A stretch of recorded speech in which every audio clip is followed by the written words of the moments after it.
नमस्कार, शाम के 6 बज गए हैं। आप देख रहे हैं न्यूज का प्राइम टाइम सवाल इंडिया का। आपके साथ मैं हूं मीनाक्षी गढ़वाल। उत्तर प्रदेश की राजनीति में जबरदस्त हलचल है, क्योंकि एक तरफ माघ मेला चल रहा है, लेकिन कैसे शंकराचार्य इस वक्त सियासत के केंद्र में आ गए हैं वो आप देखिए। एक तरफ स्नान से मौनी अमावस्या पर रोका गया, प्रशासन ने नोटिस देकर पूछ लिया कि आप शंकराचार्य हैं, इसी का ही ये कैसे मान लिया जाए, मामला कोर्ट में है। लेकिन इन सब के बीच अनशन पर बैठे हैं शंकराचार्य। अखिलेश यादव उनसे बात कर रहे हैं, सनातन का सवाल उठा रहे हैं कि कैसे राज्य में चीफ मिनिस्टर अगर योगी आदित्यनाथ हैं तो उनके होते हुए साधु संतों को लेकर कैसे समाजवादी पार्टी ने खोल दिया है मोर्चा। रिपोर्ट देखिए। कहाँ है फैसला? दिखाओ। नहीं दिखा सकोगे, क्योंकि आप केवल सुप्रीम कोर्ट का नाम लेकर के आप अपना काम करना चाहते हो। ये गलत है। महाराज जी, पिछले 36 घंटे से हम आपको बताना चाहेंगे कि सुप्रीम कोर्ट का ऐसा कोई फैसला नहीं है। स्वामी जी का ये गुस्सा संगम से निकलकर सियासत तक पहुंच गया है, लेकिन गुस्से की वजह क्या है? इस सवाल के जवाब के लिए माघ मेले में लगे इस शिविर को देखिए। यहाँ लिखा है श्री शंकराचार्य शिविर, ज्योतिष पीठाधीश्वर जगतगुरु शंकराचार्य अविमुक्तेश्वरानंद सरस्वती। लेकिन मेला प्रशासन ने इस शिविर की दीवार पर नोटिस चिपकाकर स्वामी अविमुक्तेश्वरानंद के शंकराचार्य होने पर ही सवाल उठा दिया है। देखिए कि मेला प्राधिकरण के उपाध्यक्ष की तरफ से ये नोटिस जो है इशू किया गया है, और आप देखें कि लगातार जो शिविर के बाहर देखिए कि अभी भी जो उनके अनुयायी हैं वो जुटे हुए हैं। और स्वामी अविमुक्तेश्वरानंद जो है पिछले 36 घंटे से ज्यादा का समय हो चुका है, वो यहाँ पर बैठे हुए हैं और लगातार अपना जो है हालांकि धरना अनशन यहाँ पर दे रहे हैं। उनकी मांग है कि उनको एक प्रोटोकॉल के तहत जो उनको स्नान के लिए जो है प्रशासन ले जाए, तभी वो स्नान करेंगे। लेकिन प्रशासन ने भी साफ कर दिया है कि ऐसा कोई प्रोटोकॉल नहीं है, क्योंकि 14 अक्टूबर 2022 में सुप्रीम कोर्ट ने ये जो है एक आदेश दिया था कि पट्टा अभिषेक नहीं किया जा सकता है, और ऐसे में शंकराचार्य की उपाधि नहीं इनके पास, और प्रशासन ने उनको शंकराचार्य मानने से साफ इनकार कर दिया है। प्रयागराज मेला प्राधिकरण ने अपने नोटिस में लिखा है कि स्पष्ट है कि कोई भी धर्माचार्य ज्योतिष पीठ के शंकराचार्य के रूप में पट्टाभिषेकित नहीं किया गया है। बावजूद इसके माघ मेले में आप द्वारा अपने शिविर में लगाए गए बोर्ड पर स्वयं को ज्योतिष पीठ का शंकराचार्य घोषित किया है। इस कृत्य से उच्चतम न्यायालय के आदेश की अवहेलना हो रही है। पत्र की प्राप्ति के 24 घंटे के अंदर यह स्पष्ट करें कि आप द्वारा अपने नाम के साथ शंकराचार्य शब्द का प्रयोग या अपने को ज्योतिष पीठ के शंकराचार्य के रूप में प्रचारित कैसे किया जा रहा है। सुप्रीम कोर्ट के फैसले का हवाला दिया गया है। नोटिस में कहा गया है कि आपको शंकराचार्य की उपाधि जो है नहीं लगानी चाहिए बोर्ड पे या जो भी शिविर है, तो इस पर क्या कहेंगे? हम वही तो फैसला आपके माध्यम से या उनको हम कहना चाहेंगे कि वो फैसला दिखाइए जिसमें कहा गया हो कि हम अपने नाम के साथ शंकराचार्य नहीं लिख सकते। दिखाया उन्होंने? आप लोग पत्रकार लोग बिल्कुल नहीं पूछते हो, हमें नहीं जाते हो। आपको उन्होंने कहा सुप्रीम कोर्ट का फैसला, आपने मान लिया। आप देखिए उसमें हमको दिखा दीजिए वो फैसला, आप अगर लेके आए हो, आपको सर्कुलेट किया गया होगा, वो फैसला दिखा दीजिए जिसमें लिखा हो कि अविमुक्तेश्वरानंद अपने नाम के साथ जगतगुरु शंकराचार्य नहीं लिख सकते, अपने साथ ज्योतिष पीठाधीश्वर नहीं लिख सकते। वो फैसला दिखा दीजिए। जारी तो किया होगा उन्होंने। कहाँ है फैसला? दिखाओ। नहीं दिखा सकोगे, क्योंकि आप केवल सुप्रीम कोर्ट का नाम लेकर के आप अपना काम करना चाहते हो। ये गलत है। महाराज जी, पिछले 36 घंटे से हम आपको बताना चाहेंगे कि सुप्रीम कोर्ट का ऐसा कोई फैसला नहीं है। मौनी अमावस्या के दिन मेला प्रशासन ने स्वामी अविमुक्तेश्वरानंद को उस वक्त आगे बढ़ने से रोक दिया जब वो मेला क्षेत्र में स्नान के लिए बढ़ रहे थे। अब वो इस मांग पर अड़े हुए हैं कि प्रोटोकॉल के मुताबिक उसी तरह से स्नान का मौका मिलना चाहिए जैसे हर साल मिलता रहा है। यही बात उनके समर्थक भी कह रहे हैं। अगर ये उपाधि नहीं लगा सकते हैं तो हम यही कहना चाहेंगे कि क्या इतने दिनों पहले से जो मेले में हमारे आचार्य जी आ रहे थे, उसके पहले भी तो ये थे, तब लोगों की टिप्पणियां कहाँ थी? तब लोगों ने ये चीज क्यों नहीं बोला? आज उनका अपमान करने के बाद अगर ये लोग ये चीज बोल रहे हैं तो ये कहीं ना कहीं से गलत है। जो भी कृत्य हुआ है बहुत निंदनीय हुआ है, इसका मैं खुल के विरोध करता हूँ। जो भी ब्राह्मण समाज में है वो सब एक रहे और एकजुट होकर लड़े बस। शंकराचार्य जी आज शंकराचार्य नहीं बने, इसके पहले भी वो शंकराचार्य थी, इस सरकार में भी शंकराचार्य थे, इस सरकार के पहले भी वो शंकराचार्य ही थे। आज ये नोटिस क्यों उनको इशू किया जा रहा है, ये तो आप लोग को खुद पूछना चाहिए सरकार से। स्वामी अविमुक्तेश्वरानंद भी इस बात पर अड़े हुए हैं कि जब तक प्रशासन उनको एक प्रोटोकॉल के तहत स्नान के लिए नहीं ले जाता है, उनसे जो है माफी नहीं मांगता, तब तक वो अपने शिविर के बाहर ऐसे ही धरना देते रहेंगे। प्रयागराज से दीपक गंभीर, एनडीटीवी इंडिया।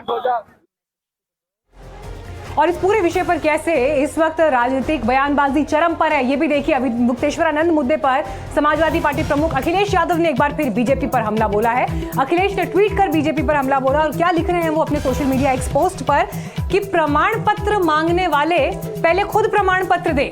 बीजेपी सत्ता और धन के अलावा किसी की नहीं, अहंकार तो दशमुखी का भी नहीं बचा, इन एक मुखी का क्या बचेगा। इस शब्दावली के साथ हमला बोल रहे हैं अखिलेश यादव और शंकराचार्य विवाद को लेकर लगातार बीजेपी को सनातन, साधु संत और सनातन परंपरा पर घेर रहे हैं अखिलेश यादव।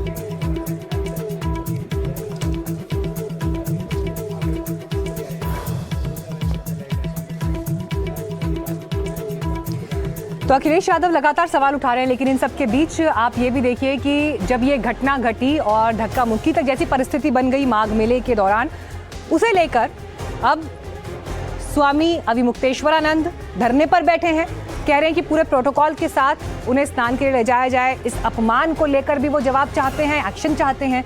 लेकिन उनके शंकराचार्य होने को लेकर मामला जो कोर्ट में लंबित है और इसे लेकर जो तकनीकी पेच फंसा है, उस पर उन्होंने मीडिया के सामने आके पूरी बात की। हम हैं ज्योतिष पीठ के शंकराचार्य, निर्विवाद रूप से हैं।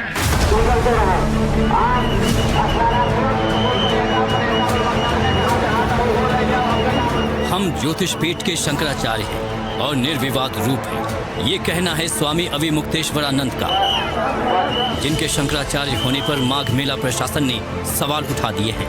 अविमुक्तेश्वरानंद ने अपने पक्ष में क्या तर्क दिए, आप भी सुनिए। शंकराचार्य वो है जिसको बाकी तीन पीठ के शंकराचार्य कहें कि शंकराचार्य है।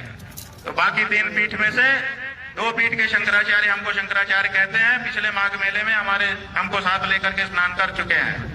जब स्वयं श्रृंगेरी के शंकराचार्य, द्वारका के शंकराचार्य जी हमको कह रहे हैं कि हम शंकराचार्य हैं, हमको साथ में लेकर स्नान कर रहे हैं, तो आपको इस प्रमाण की आपको जरूरत है। ये प्रशासन तय करेगा कि हम शंकराचार्य हैं कि नहीं है।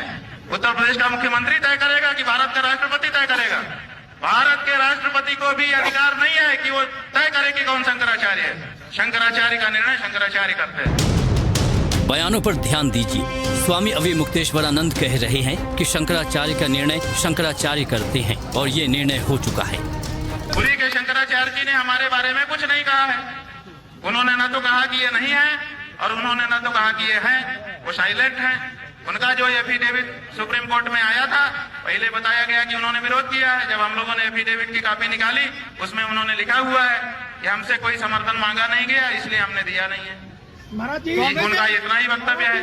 तो दो शंकराचार्यों का प्रत्यक्ष लिखित व्यवहारिक समर्थन और तीसरे पीठ के शंकराचार्य की मौन स्वीकृति हमारे साथ है।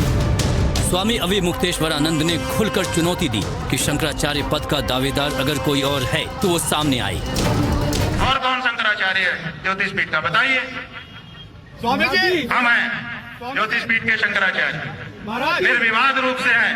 और अगर कोई विवाद उठाता है, इसका मतलब कि वो दूषित भावना वाला है। और अगर जो अपने आप को कहता है कि मैं ज्योतिष पीठ का शंकराचार्य हूँ, वो आकर के बात करे। स्वामी अविमुक्तेश्वरानंद उन जिन मठ का या पीठों का जिक्र कर रहे हैं जो आदि शंकराचार्य ने देश के 4 अलग अलग हिस्सों में स्थापित किए, उनका दावा है कि शंकराचार्य ही शंकराचार्य का चुनाव करते हैं और इन 4 में से 3 पीठ उनके साथ हैं, जबकि चौथे के शंकराचार्य वो स्वयं हैं। और जिन 4 पीठ का वो जिक्र कर रहे हैं, आपको उनके बारे में भी जानकारी देते हैं। ज्योतिर्मठ उत्तराखंड में है और इस पीठ के शंकराचार्य होने का दावा खुद स्वामी अविमुक्तेश्वरानंद कर रहे हैं। ये पहला मठ है जिसे आदि शंकराचार्य ने स्थापित किया था। वो कह रहे हैं कि हम ज्योतिष पीठ के शंकराचार्य हैं। इसके अलावा श्रृंगेरी पीठ जो कर्नाटक में है और दावा किया जा रहा है कि वहाँ के शंकराचार्य ने स्वामी अविमुक्तेश्वरानंद के नाम पर सहमति दे दी है।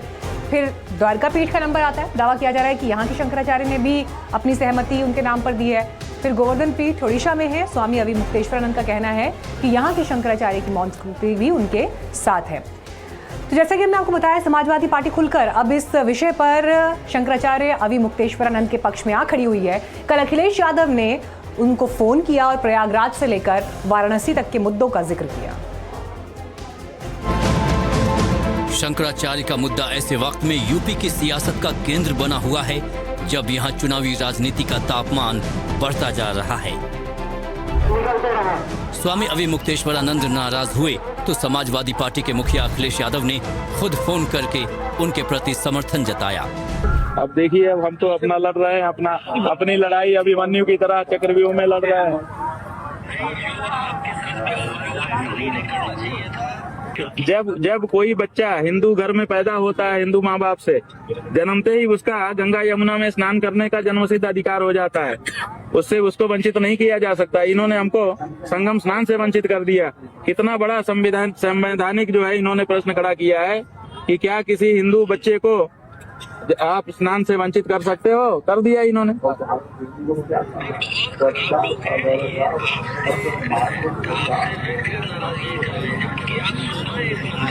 जी सही है।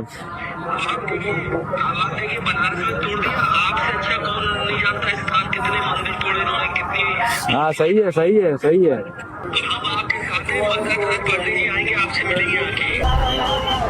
मौका भी है और मंच भी। जाहिर है समाजवादी पार्टी चूकने वाली नहीं है। अखिलेश यादव ने एक्स पर पोस्ट किया, जिनका दर्शन मात्र ही आशीर्वाद होता है। उनके साथ बेहद आपत्तिजनक, अपमानजनक, हिंसक दुर्व्यवहार शासन प्रशासन इसलिए कर रहा है क्योंकि मेला महाभ्रष्टाचार की कमीशनखोरी के इस गोरख धंधे में भाजपा गुट की मिली भगत है। समाजवादी पार्टी के सांसद अफजाल अंसारी और जियाउर रहमान बर्क भी तुरंत मोर्चे पर आ गए। उन्होंने एक बड़ा आंदोलन छेड़ रखा है कि भारत में गाय को राष्ट्रमाता का दर्जा दिया जाए। अब उनके इस मांग के चलते आम लोगों में उसके समर्थन में रोज लोगों की संख्या बढ़ती जा रही है और सरकार इससे बहुत चिंतित है। शंकराचार्य हैं तो मैं उनका सम्मान करता हूँ और उनके साथ में जो अपमान हुआ है यकीनन वो एक अफसोस की बात है। किसी भी धर्म गुरु के साथ में या धार्मिक बड़े लोगों के साथ में इस प्रकार का अपमान नहीं होना चाहिए। मैं तो चाहता हूँ एक आम आदमी के साथ भी अपमान नहीं होना चाहिए और इस चीज़ से पूरे प्रदेश और देश के लोगों को एक चोट लगी है। और देखिए, राजनीति का मिजाज कुछ ऐसा है कि बीते इतने वर्षों से शंकराचार्य स्वामी अविमुक्तेश्वरानंद जिस तरह से सार्वजनिक जीवन में रहे हैं, अब अचानक से इस विषय पर विवाद हो गया है कि वो शंकराचार्य हैं या नहीं। कानून इस पर क्या कहेगा, मान्यता इस पर क्या है। लेकिन इन सब के बीच सबसे अहम राय हो जाती है धर्म के जानकारों की, धर्म गुरुओं की, साधु संत समाज की। उनसे भी हमने इस पर सवाल पूछा। और सुप्रीम कोर्ट से में ये केस पेंडिंग है और सुप्रीम कोर्ट के द्वारा आपके अभिषेक पर पूर्णतया प्रतिबंध है। जिस शंकराचार्य के कि उन्होंने अभिषेक किया वो उपस्थित नहीं थे और शंकराचार्य ने अभिषेक नहीं किया तो कोई प्रतिनिधि कैसे कर सकता है। विधु शेखर भारती खुद शंकराचार्य नहीं है और वहां के शंकराचार्य को कहना पड़ा, श्रृंगेरी के शंकराचार्य को, कि मैं शंकराचार्य हूँ। शासन के नियमावली का पालन करना हमारा कर्तव्य है, हमारा दायित्व है। साधु महात्मा कोई भी हो, शंकराचार्य हो, रामानुजाचार्य हो, वल्लभाचार्य हो, निम्बारकाचार्य हो, रामानंदाचार्य हो, खर दर्शनानुयायी जितने भी महात्मा हैं, इनको सबको श्रेष्ठ आचरण करना चाहिए क्योंकि हमारे ही आचरण का अनुसरण भारतवर्ष की समग्र जनता करेगी। तो उत्तर प्रदेश में चुनाव 2027 में है, लेकिन उससे पहले आप देखिए कि एक तरफ आपको शंकराचार्य पर सियासत के ध्रुव आपस में टकराते हुए दिखाई दे रहे हैं और दूसरी तरफ मणिकर्णिका घाट को लेकर लगातार सवाल, आरोप प्रत्यारोप खबरों में है। इन सब के बीच हमारे सहयोगी रणवीर पहुंचे वहां पर। आपने उनकी रिपोर्ट्स कल भी देखी होंगी, लेकिन इस दौरान रणवीर ने कुछ खास मेहमानों के साथ बातचीत की, गंगा जी के इर्द गिर्द बातचीत की और इस बातचीत में आलोचक भी थे, वो लोग भी थे जो इस विषय को सपोर्ट कर रहे हैं और इन दोनों की बातचीत में जो एसेंस निकल कर आया है वो देखिए। शमशान जिसे मणिकर्णिका कहते हैं, वहाँ पर रिडेवलपमेंट को लेकर के आरोप ये लगे कि बहुत सी मूर्तियाँ टूटी, बहुत सी विरासतों को ख़त्म करने की कोशिश हुई। लेकिन क्या सच्चाई है, ये समझने के लिए मेरे साथ कुछ मेहमान हैं, जिनमें पहले मेहमान हम आपको दिखा रहे हैं वाराणसी के पूर्व मेयर कौशलेंद्र पटेल जी। इनके ठीक बगल में चंद्रभूषण जी महाराज हैं जो सनातन के जानने वाले हैं। तीसरे आप जो मेहमान देख रहे हैं ये कांग्रेस के वैभव त्रिपाठी जी हैं, इसके बाद पिंटू पाल जी जो समाजवादी पार्टी के नेता हैं, और उसके बाद मोहन दुबे जी जो वैदिक आचार्य हैं। शुरुआत करते हैं उस सवाल से जिस सवाल में ये पूछा जाएगा कि आखिर यहाँ रीडेवलपमेंट को लेकर के विरोध आखिर है क्या। तो शुरुआत कांग्रेस और सपा से करते हैं, सपा से ही करते हैं। इस रीडेवलपमेंट प्लान को लेकर के पिंटू जी किस तरह का आप लोगों को विरोध है? वाराणसी में मानिकंका घाट पे राजमाता अहिल्याबाई होलकर की मूर्ति तोड़ी गई। इसके साक्षात गवाह यहाँ के नाविक लोग हैं और यहाँ के पंडा हैं, और साक्षात गवाह तो मैं खुद हूँ, जो कि यहाँ मूर्ति तोड़ी जा रही थी। मैंने खुद अपने आंखों से देखा था। ये बताइए, आप लोगों को विरोध रीडेवलपमेंट प्लान को लेकर के है या फिर वो जो मूर्ति टूटी उस घटना को लेकर? नहीं, मूर्ति जो तोड़ी गई है उस घटना को लेकर के हम लोगों का विरोध है। कांग्रेस, आप बताएं, कांग्रेस की तरफ से वैभव जी आप लोग को क्या विरोध? बहुत देर कर दी हुजूर आते आते। कैसे? 2018 से 21 के बीच में काशी विश्वनाथ कॉरिडोर के नाम पे सैकड़ों काशी खंडोक्त देव विग्रहों को जमींदोज कर दिया गया। बनारस से 3 बार के जो सांसद हैं प्रधानमंत्री जी, अगर वो मंदिर नहीं कर रहे होते और काशी विश्वनाथ कॉरिडोर की तरफ बात न कर रहे होते तो अब तक काशी विश्व स्तर के इंफ्रास्ट्रक्चर यहाँ डेवलप हो गए होते। समझ गए, सरकार से जवाब ले लेते हैं। आप तो सर मेयर रहे यहाँ पे, आपने पूरा बनारस को बदलते हुए देखा है, सब कुछ देखा, ये आरोपों पे क्या कहेंगे? लगातार जब ये लोग राजनीति से बाहर हो रहे हैं, जब भी कोई डेवलपमेंट का मॉडल आता है, माननीय प्रधानमंत्री जी के द्वारा जब काशी विश्वनाथ भगवान का कॉरिडोर बनाने का काम शुरू हुआ, यही कांग्रेस पार्टी के लोग कितना विरोध किए। आज उस कॉरिडोर के बन जाने के बाद पूरे दुनिया के अंदर काशी विश्वनाथ कॉरिडोर की चर्चा है। आज करोड़ों की संख्या में पर्यटक काशी के अंदर आ रहे हैं। आज काशी के अंदर तमाम होटल बन रहे हैं, तमाम डेवलपमेंट के मॉडल आ रहे हैं। आप देख सकते हैं कि पहले नाव सिर्फ इस तरफ खड़ी होती थी, आज आप देख सकते हैं कि चारों तरफ नाव खड़ी है। कितने पर्यटक आए हैं, कितना रोजगार बढ़ा है। कौशल जी, एक सवाल जरूर आप लोग से होगा कि विरोध, जैसा कि पिंटू जी ने कहा कि विरोध उसका है जिसमें विरासत तोड़ी जा रही है, विरोध उसका है जिसमें माता अहिल्याबाई होलकर की मूर्ति तोड़ी गई या शिव की मूर्ति जो वहां पर उकड़ी हुई थी मढ़ियों पर वो तोड़ी गई, इसका विरोध है। क्या मूर्तियां तोड़ी गई हैं, क्या है जवाब आपका? देखिए, काशी के तमाम साधु संतों ने, और अभी आज मैं सुबह देख रहा था कि जो डोम राजा के परिवार के एक विश्वनाथ चौधरी थे, उन्होंने कहा है और सरकार की तरफ से भी स्टेटमेंट आया है कि जो भी मूर्तियां तोड़ी गई हैं वो संरक्षित हैं और किसी प्रकार को उनको कोई हानि नहीं पहुंचाई गई है। और रही बात देवी अहिल्याबाई होलकर की, इस देश का इतिहास साक्षी है कि देवी अहिल्याबाई होलकर के नाम पर योजना शुरू करने का काम कौन सी सरकार ने किया है। 21 मई से लेकर के 31 मई तक देवी अहिल्याबाई होलकर के नाम पर गांव-गांव, शहर-शहर किस पार्टी ने और किस सरकार ने उनकी पूर्ण स्मृतियों को मनाने का काम किया है। उनकी इतिहास गाथा को इस देश की जनता तक ले जाने का काम नरेंद्र मोदी जी की और भारतीय जनता पार्टी की सरकार ने किया है। जब आप साधु संतों की बात कर रहे हैं, साधु संतों से भी पूछ लेते हैं। ये बताइए, आप लोग सहमत हैं ये जो रीडेवलपमेंट प्लान है इसको लेकर? देखिए, रीडेवलपमेंट प्लान जो है, विकास जो है, उससे कौन सहमत नहीं होगा? सबसे पहला तो प्रश्न आप इससे समझ। तो वैभव जी भी सहमत नहीं है, पड़ोस में बैठे हुए। नहीं, कौन सहमत नहीं उनका। देखिए, आप अभी पिंटू भैया हमारे यहाँ बैठे हैं, सपा की सरकार भी रही है, उन्होंने कहा कि हमको डेवलपमेंट से जो है गुरेज नहीं है, हमको जो कष्ट है वो इससे है कि यदि विरासतों का हनन हो रहा है, तो उस परिप्रेक्ष्य में यदि हम बात करें तो देखिए, मेरा विषय रहा है वेद।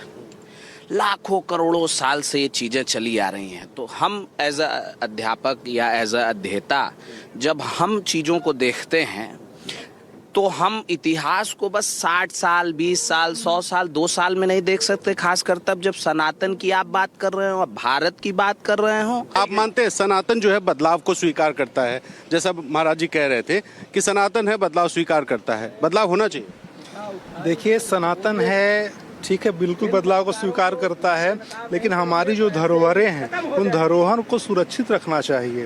ये जो अहिल्याबाई होलकर का जो मूर्ति जो है टूटी है, इस चीज़, ये बात तो हमको भी पसंद नहीं आई, क्योंकि यहाँ पे इसमें भी कोई संदेह नहीं है कि काशी में काफ़ी विकास हुआ है, मैं भी यहाँ से बचपन से देखता आ रहा हूँ, यहाँ के सारे घाटों पे मैं मान रहे तोड़फोड़ नहीं होनी चाहिए। तोड़फोड़ होनी चाहिए, जो अतिक्रमण हुआ है उसकी तोड़फोड़ हो, जो हमारे पुरातन धरोहर है, पुरातन जो हमारे मंदिर हैं वो उसको तोड़फोड़ ना हो। अभी आप रत्नेश्वर महादेव को तोड़ दें, ये ठीक नहीं है जो है।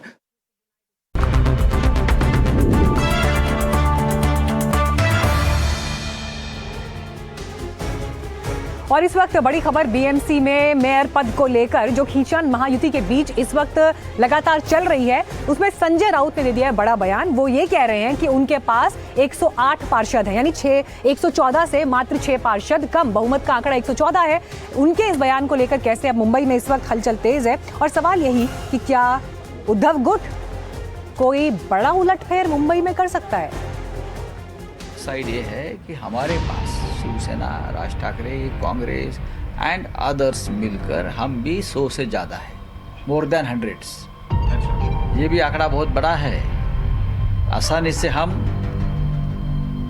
उनको सत्ता में नहीं आने देंगे। वो हमारा भी आंकड़ा है 4, बहुमत 4 का है। इसे लक्ष्य ध्यान दीजिए आप, अगर उनके पास 114 है तो हमारे 108 है अपोजिशन में, तो सदन में आप बहुत बड़ा जंग दर दिन आपको दिखेगा। ये मुंबई को इस तरह से हम बेचने नहीं देंगे किसी को।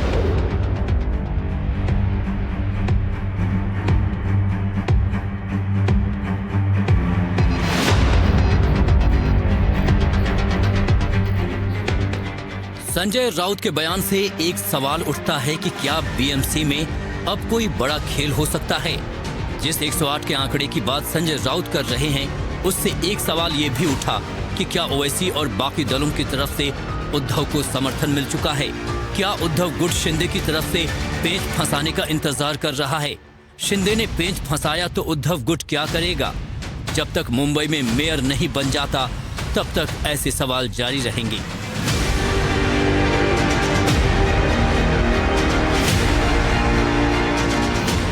सोलह जनवरी को बीएमसी के रिजल्ट घोषित होने के बाद से मेयर को लेकर राजनीतिक हलचल तेज है। बीजेपी और शिंदे गुट अपने अपने मेयर को लेकर अड़े हैं। खबर तो ये भी आई कि शिंदे गुट कम से कम 2.5 साल के लिए अपना मेयर चाहता है, लेकिन बीजेपी इस पर भी राजी नहीं है। एक तरफ जहां बीएमसी में शिंदे गुट ने पेंच फंसा रखा है, तो वहीं ठाणे और कल्याण डोंबिवली में बीजेपी ने पेंच फंसा दिया है। बीजेपी ये मांग कर रही है कि दोनों ही जगहों पर उसका मेयर बनना चाहिए। पहले आपको दोनों जगह के आंकड़ों के बारे में बताते हैं। ठाणे में 131 सीटों में से शिंदे गुट ने 75 सीटें जीती, तो वहीं बीजेपी को 28 सीटों पर जीत मिली। तो वहीं कल्याण डोंबिवली में शिंदे गुट को 53, तो वहीं बीजेपी को 50 सीटें मिली।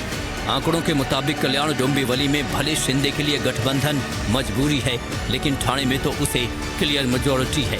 इसके बावजूद बीजेपी ठाणे में अपना मेयर बनाने की मांग कर रही है। सवाल उठता है कि आखिर बीजेपी के इस गेम प्लान के पीछे क्या राज है। पहले आपको बीजेपी और शिंदे गुट के नेताओं का बयान सुनाते हैं। अगर हमें लोगों से किए गए वादे पूरे करने हैं तो हमें अहम पदों की जरूरत होगी, चाहे वो मेयर हो, सदन का प्रमुख हो, स्टैंडिंग कमेटी हो या दूसरी कमेटियां।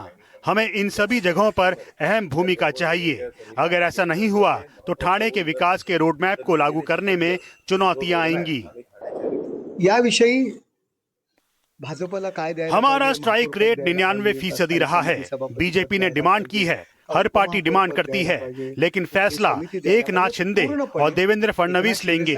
आपको 66 कॉर्पोरेटर चाहिए। शिवसेना के पास पहले से ही 10 ज्यादा हैं, और भी नंबर जुड़ सकते हैं, लेकिन बीजेपी को क्या देना है। Mayorship, deputy mayor, standing committee, ये एकनाथ शिंदे और देवेंद्र फडणवीस तय करेंगे। ठाणे को लेकर बीजेपी साफ कह रही है कि अगर मेयर का पद नहीं मिला तो विपक्ष में बैठने से भी गुरेज नहीं करेंगे। राजनीतिक बयानबाजी पर गौर करें तो ऐसा लगता है कि बीएमसी में शिंदे गुट की दावेदारी कमजोर पड़ जाए, इसलिए ठाणे और कल्याण डोंबिवली में बीजेपी अपने मेयर का दावा ठोक रही है। मतलब साफ है कि बीएमसी में मेयर की लड़ाई एक तरफा नहीं है। बाकी नगर निगमों में मेयर का समीकरण सेट होने के बाद ही बीएमसी का मामला साफ हो पाएगा। मेयर को लेकर जारी सियासी घमासान के बीच संजय राउत ने एक बार फिर बीजेपी और शिंदे को लेकर चुटकी ली है। इतिहास में पहली बार हो रहा है कि मुंबई का मेयर दिल्ली में अमित शाह डिसाइड करेंगे, भारतीय जनता पार्टी के हाईकमांड डिसाइड करेंगे। अब तक हमारी पूरी जिंदगी जो मुंबई में राजनीति में गई, हमने कभी देखा नहीं कि मुंबई का मेयर तय करने के लिए यहाँ के राजनीतिक दल, खास करके जो अपने आप को शिवसेना बताते हैं, एकनाथ शिंदे और उनके 40 लोग जो अपने आप को हम शिवसेना है असली, उनको दिल्ली में जाना पड़ रहा है झुककर। मुख्यमंत्री देवेंद्र फडणवीस अभी दावोस के दौरे पर है। बताया जा रहा है कि बीएमसी में मेयर को लेकर जो चर्चाएं चल रही है उसके ऊपर भारतीय जनता पार्टी के सभी नेताओं को चुप्पी रखने का संदेश मिल चुका है। उसी के साथ ये भी बताया जा रहा है कि मेयर के डिसीजन के ऊपर जो फाइनल निर्णय या फाइनल शब्द जो है वो मुख्यमंत्री भारत वापस लौटने के बाद ही लिया जाएगा। इसलिए आने वाले कुछ दिनों तक ये निर्णय लेने की संभावना थोड़ी कम ही है। मेरे सहयोगी अरविंद मोरे के साथ मैं अनुज राय के एनडीटीवी इंडिया के लिए मुंबई से।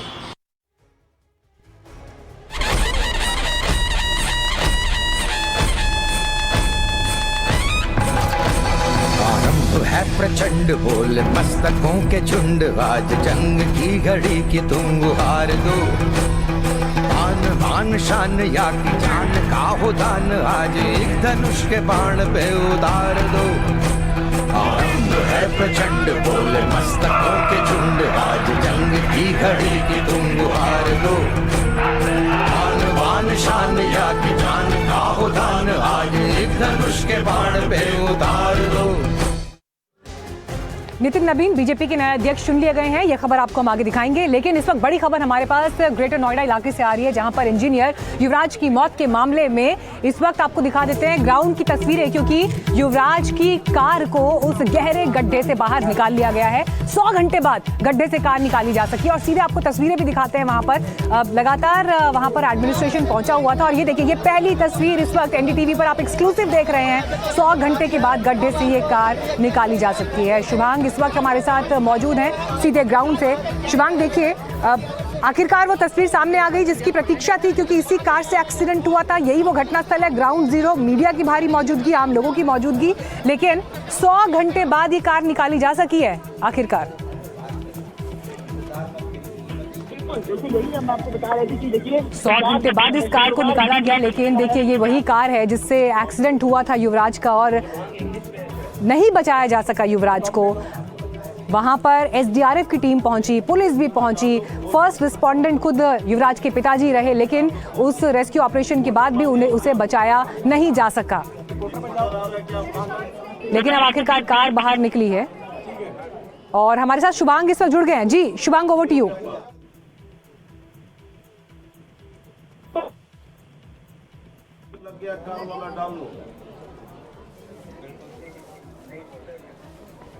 चलिए शुभांग से हम फिर संपर्क करेंगे, लेकिन इस बीच ये तस्वीर आपको लगातार दिखा रहे हैं डेथ साइड से। ये लाइव तस्वीर, डेथ साइड क्यों कहना पड़ रहा है, क्योंकि जिस तरह से ये हादसा हुआ और उस हादसे के बाद युवराज को नहीं बचाया जा सका, उसने प्रशासन पर, उसने पूरे रेस्क्यू करने वाले अमले पर सवाल खड़े कर दिए कि समय रहते आप ग्राउंड पर पहुंच गए, लेकिन उसके बावजूद भी जिंदगी आप नहीं बचा पाए। कार रूफ पर युवराज मौजूद था, मोबाइल की लाइट के जरिए उसने अपनी लोकेशन स्टैब्लिश करने की कोशिश की, पिता को लोकेशन भेज दी, लेकिन इन सब के बावजूद भी उसे बचाया नहीं जा सका। और ये तस्वीरें आप देखिए, ये अपने आप में दृश्यम फिल्म आपको याद होगी, एक अजय देवगन की फिल्म थी, उस फिल्म का एक दृश्य आपकी आंखों में इस वक्त जीवित कर देगी, क्योंकि उस फिल्म में कैसे एक हादसे की पूरी पटकथा को लिखा गया था, उसमें ऐसी ही एक तस्वीर प्रतीकात्मक रूप से बड़ी अहम साबित हुई थी। लेकिन असल जिंदगी में फिल्मों की तरह नहीं होता है। असल जिंदगी में जिन माता पिता और जिस परिवार के हाथ से 28 साल का उनका बेटा छूट गया हमेशा हमेशा के लिए, सोचिए आज ये तस्वीर चीख चीख कर प्रशासन से तमाम सवाल पूछ रही है। और सवाल यही कि क्यों हम तैयार नहीं थे, क्यों तैयार नहीं थे। कार अब जाकर निकाली जा सकी है, लेकिन युवराज को क्यों बचाया नहीं जा सका और कौन उसकी मौत का जिम्मेदार है। शुभांग जुड़ गए हमारे साथ। शुभांग, कार को आखिरकार निकाला जा सका है, लेकिन 100 घंटे लग गए। कितना मुश्किल था इस ऑपरेशन को करना और इनफैक्ट कार को बाहर निकालना। बिल्कुल, देखिए यही बात है कि जब शुक्रवार की जब घटना है और आज मंगलवार है, अब लेकिन 4 दिन का जो समय है वो यहाँ पर लिया गया है। और जब मुख्यमंत्री ने संज्ञान किया तब सोसाइटी टीम का गठन हुआ है। मंत्री ने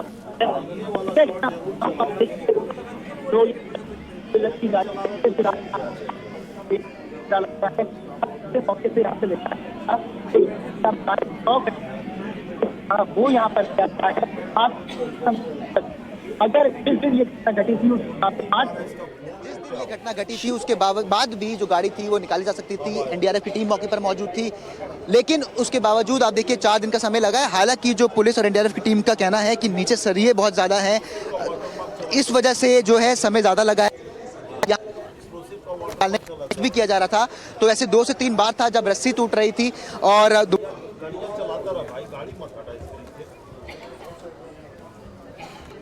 किया तो साफ तौर पर प्रशासन की नाकामी तो यहाँ पर युवराज की मौत वाले दिन देखी ही गई है, क्योंकि यहाँ पर ना तो कोई रिफ्लेक्टर थे ना ही किसी तरीके की बैरिकेडिंग थी। लेकिन अब गई है, रिफ्लेक्टर भी लगाने की काम शुरू कर दिया गया है। तो अगर ये समय रहते कर लिया गया होता तो युवराज की जान बच सकती थी। इसके अलावा देखिए को कम से कम 1.5-2 घंटे तक अंदर ही थे, उसके बाद भी उन्हें कोई मदद नहीं मिली, जबकि यहाँ पर तमाम जो फायर ब्रिगेड की टीम, पुलिस की टीम, सभी लोग मौजूद थे। एनडीआरएफ की टीम भी मौजूद पहुंच चुकी थी। एक फ्लिपकार्ट जो डिलीवरी एजेंट थे वो पानी में घुसे थे, लेकिन अब तस्वीरों में हम आपको साफ है कि गाड़ी जो है वो बाहर आ चुकी है। बहुत ज़्यादा जो चोट के निशान है गाड़ी पर वो नहीं है, क्योंकि अगर सरिये अंदर गाड़ी पे लगे होते, जिस तरीके से बात की जा रही थी, तो गाड़ी पे बहुत से स्क्रैच होते। अगर मैं आपको गाड़ी का बैक साइड यहाँ पर दिखाऊं तो इस पे किसी भी तरीके की चोट के निशान यहाँ पर नहीं है। हालांकि जानकारी ये भी मिल रही थी कि ठीक 15 दिन पहले एक ट्रक भी यहाँ से कूद करके अटक गया था। हालांकि उसमें जान का नुकसान ट्रक ड्राइवर को नहीं हुआ था, लेकिन जिस जगह पर वो टूटा था उसी जगह से ये गाड़ी उछल करके गई थी और इस वजह से ही गाड़ी काफ़ी आगे चली गई थी। युवराज के जो दोस्त, ये देखिए ये तस्वीर अगर मैं आपको यहाँ पर दिखाऊं तो ये जो यहाँ पे टूटा हुआ हिस्सा आप देख सकते हैं, ये उस ट्रक से टूटा था। और जो यहाँ पर अनुमान यहाँ पर अभी तक लगाया गया है एजेंसीज द्वारा वो ये है कि इस गाड़ी जो थी वो इसके ऊपर से चली गई थी। हालांकि युवराज के जो दोस्त है वो एनडीटीवी की टीम को आज बता रहे थे कि गाड़ी में एक डैश कैम भी लगा हुआ है। अगर वो करप्ट ना हुआ हो तो उसके माध्यम से ये समझा जा सकता है कि गाड़ी आखिर कितनी तेज थी, कितना फॉग उस दिन था, क्योंकि कहा यह जा रहा है कि उस दिन बहुत ज़्यादा कोहरा था, जिस वजह से ये मुश्किल का जो हुई, चाहे बचाने में मुश्किल हुई हो, चाहे गाड़ी को निकालने में रही हो। और आप देखिए तस्वीर अब यहाँ पर साफ चेन है वो खोली जा रही है और यहाँ से गाड़ी को अब जो नज़दीकी थाना है वहाँ पर ले जाया जाएगा, क्योंकि आमतौर पर इसी तरीके से जो प्रोसीडिंग्स हैं वो की जाती है। में अगर डैश कैम है तो कहीं बहुत ज़्यादा करप्ट हुआ नहीं है, हुआ है तो फिर उसकी फुटेज मिल पाएगी या नहीं, इन तमाम चीज़ों को अब देखा जाएगा। एसआईटी की टीम का जो गठन है वो यहाँ पर अब हो चुका है, तो अब ये देखना होगा कि 5 दिन में जो एसआईटी की रिपोर्ट आती है वो आखिर क्या कहती है, कौन से ऐसे अफसर यहाँ पर या अधिकारी मौजूद थे। बिल्कुल शुभांग, देखिए एसआईटी रिपोर्ट का इंतजार रहेगा, लेकिन उस सबके बीच इन तस्वीरों पर अगर हम फोकस रहें तो गाड़ी की जो हालत है, ऐसा हादसे के बाद ये नहीं लग रहा है कि गाड़ी बहुत ज़्यादा क्षतिग्रस्त है या बहुत बुरा डैमेज हुआ है, लेकिन कितना इंपॉर्टेंट सबूत ये हो सकती है इन्वेस्टिगेशन के लिए, एसआईटी के इन्वेस्टिगेशन के लिए इनफैक्ट, कि अंदर से क्या कोई रिकॉर्डिंग मिल सकती है, क्या आखिरी क्षणों में, आखिरी लम्हों में गाड़ी की स्पीड कितनी थी ये पता लगाया जा सकता है क्या? तो ये गाड़ी का पीछे का हिस्सा है, इस गाड़ी के पीछे के हिस्से को जो मेरे कैमरा पर्सन है वो जूम कर रहे हैं और आपको दिखाने की कोशिश कर रहे हैं। ये देखिए गाड़ी के जो पीछे का हिस्सा है इस पर किसी तरीके की कोई चोट के निशान नहीं दिख रहे, ना ही बहुत ज़्यादा कोई स्क्रैचेस है। ऐसा नहीं लग रहा है कि बहुत सारे जो सरिये थे वो इससे टकराए होंगे। तो कहीं ना कहीं जो बात यहाँ पर कही गई है कि बहुत ज़्यादा सरिये नीचे थे, जिससे बहुत सी जो टीमें यहाँ पर मौजूद थी वो सही समय रहते हुए राजपूत जानकर नहीं पहुँची थी। अब तस्वीरों में आप साफ देख सकते हैं, यहाँ से गाड़ी को फिलहाल ले जाया जा रहा है, नज़दीकी थाने में जो है गाड़ी को ले जाया जाएगा। यहाँ से ट्रक में निकल गई है और ये शिवांग ये पता चल पाया कि गाड़ी कितनी गहराई में थी, कितना गहरा था पानी, यहाँ पर कितनी गहराई थी पानी की?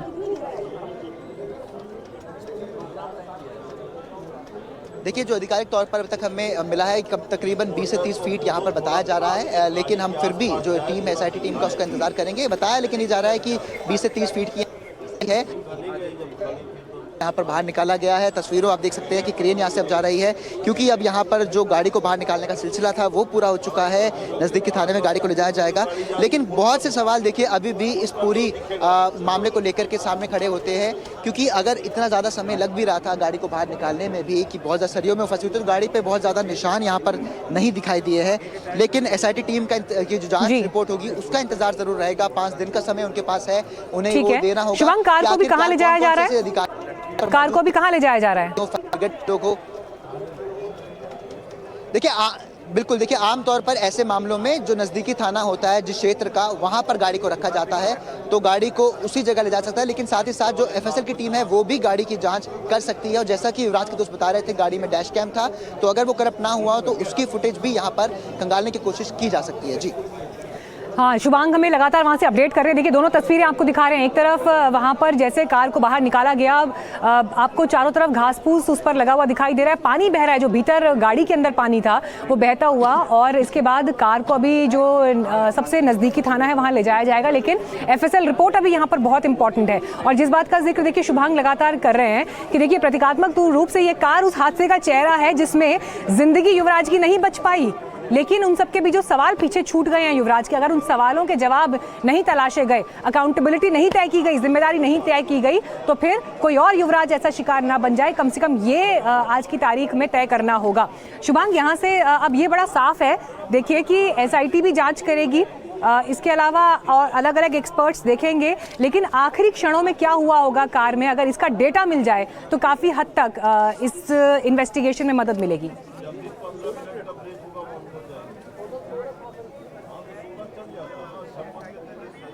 बिल्कुल, देखिए जिस तरीके से युवराज के जो दोस्त हैं, काफ़ी करीबी है, वो भी मौके पर पहुंचे थे। हालांकि वो लेट थे पहुंचने में क्योंकि वो यहाँ से दूर रहते हैं, मुनिरका में कहीं रहते हैं।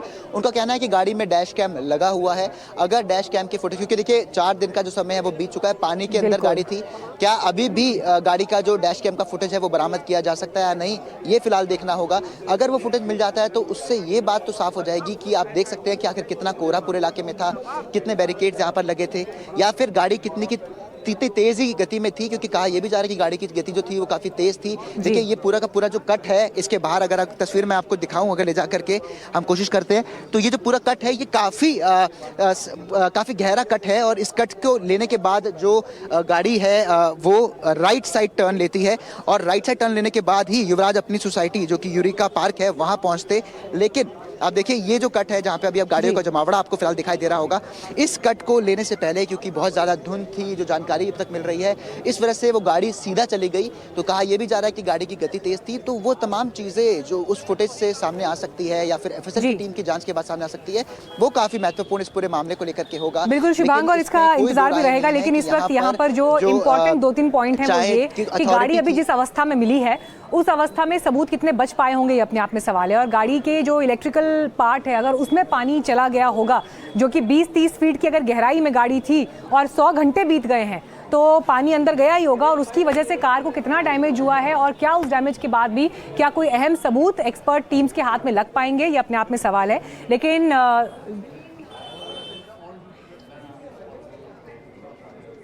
तो यहाँ से 2-3 बिंदु, कार की रफ्तार कितनी थी, आखिरी क्षणों में क्या हुआ, और जो ये 100 घंटे का समय लगा है, इस 100 घंटे के समय की इन्वेस्टिगेशन आगे कैसे होगी ये देखना होगा। फिलहाल वक्त एक ब्रेक का है, लेकिन खबरें लगातार आगे भी जारी रहेंगी। आप देखते रहिए एनडीटीवी।